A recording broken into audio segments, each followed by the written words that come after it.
স্মরণকালে বাংলাদেশ জামাতে ইসলামের রাজনীতিকে নিষিদ্ধ করতে যেয়ে রাজনৈতিক বাউন্ডারি থেকে ছিটকে পড়ল স্বৈরাচারী আমলিগতার অনুসারীরা। বিগত 15 বছর ধরে বাংলাদেশের রাজনীতি অঙ্গনে বাংলাদেশ জামাতে ইসলামের নেতাকর্মীদেরকে নির্যাতন, নিষ্পেষণ, জেল, জুলুম, হত্যা, গুম সহ একঠাই দাঁড়ানোর সুযোগটুকু পর্যন্ত দেয়নি বাংলাদেশ আওয়ামী লীগের নীতি নির্ধারকরা। আপনাদের ভাই, আপনাদের সন্তান আজ প্রায় 20-22 বছর আগে অবানিয়া ডুমুরিয়ার গ্রামে গ্রামে যেভাবে যেতে পারতাম, সেটা তো এখন পারি না। আবার সময় এসেছে, ইনশাআল্লাহ বারবার আমাকে 14 ইউনিয়নে যেতে হবে, আপনাদের সঙ্গে আবার ইউনিয়নে গ্রামে গ্রামে দেখা হবে, ইনশাআল্লাহ দেখা হবে। আপনারা সেজন্য অপেক্ষা করবেন এবং ধৈর্য ধারণ করবেন। আপনাদের বাড়িতে আপনাদের সন্তান, আপনাদের ভাই বোন, পিতামাতা যারা আছেন তাদের সকলকে আমার সালামটা জানাবেন এবং দোয়া আশীর্বাদ করতে বলবেন। সবাই রাজি আছেন?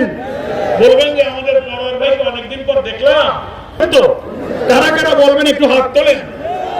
আমি না জানি, আল্লাহ তো জানবে, নাকি বলেন? সালামটা পৌঁছাবেন ইনশাআল্লাহ।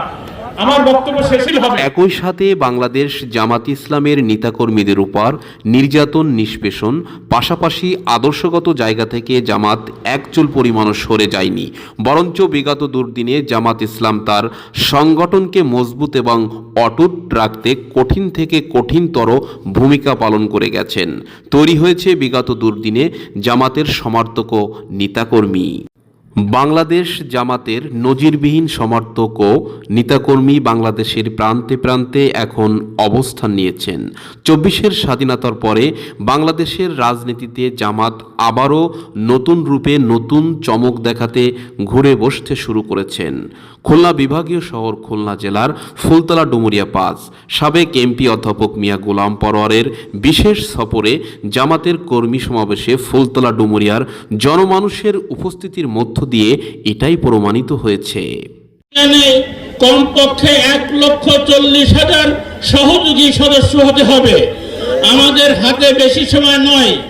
এখন আমরা পার করছি হুদায়বিয়ার সন্ধির পরের পিরিয়ড।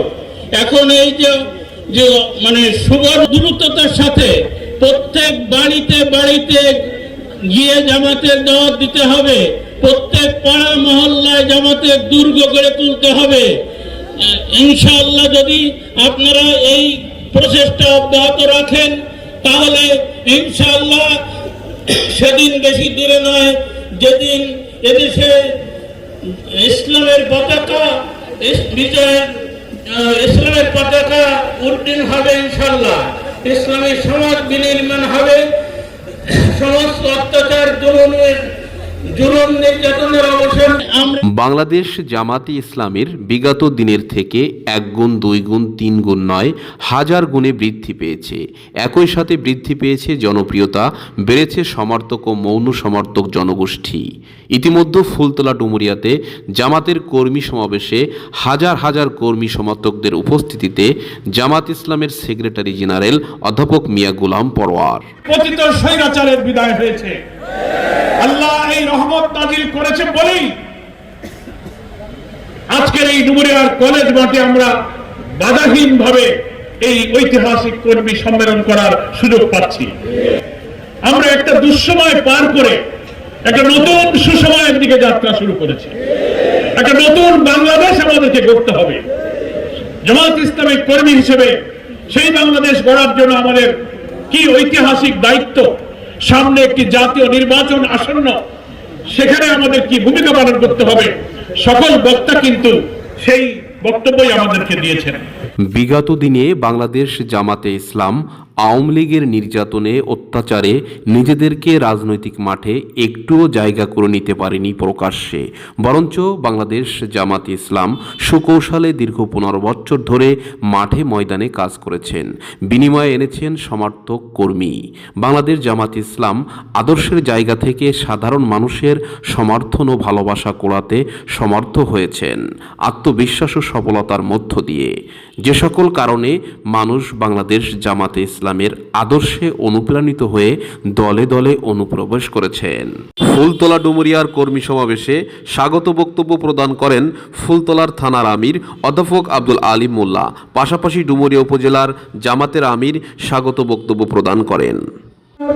উপজেলা ইউনিয়ন নেতৃবৃন্দ, সম্মানিত ভাই সাহেব, এই কর্মী সম্মেলনে যে সহযোগিতা করলেন এজন্য আপনাদেরকে আমরা আন্তরিকভাবে মোবারকবাদ জানাচ্ছি। মোবারকবাদ জানাই আমাদের প্রধান অতিথি সহ বিশেষ অতিথিদেরকে। আজকে وقل جاء الحق وذاق الباطل إن الباطل كان زهوقا। সত্য সমাগত হয়েছে, মিথ্যা নিবাদ দিয়েছে, মিথ্যা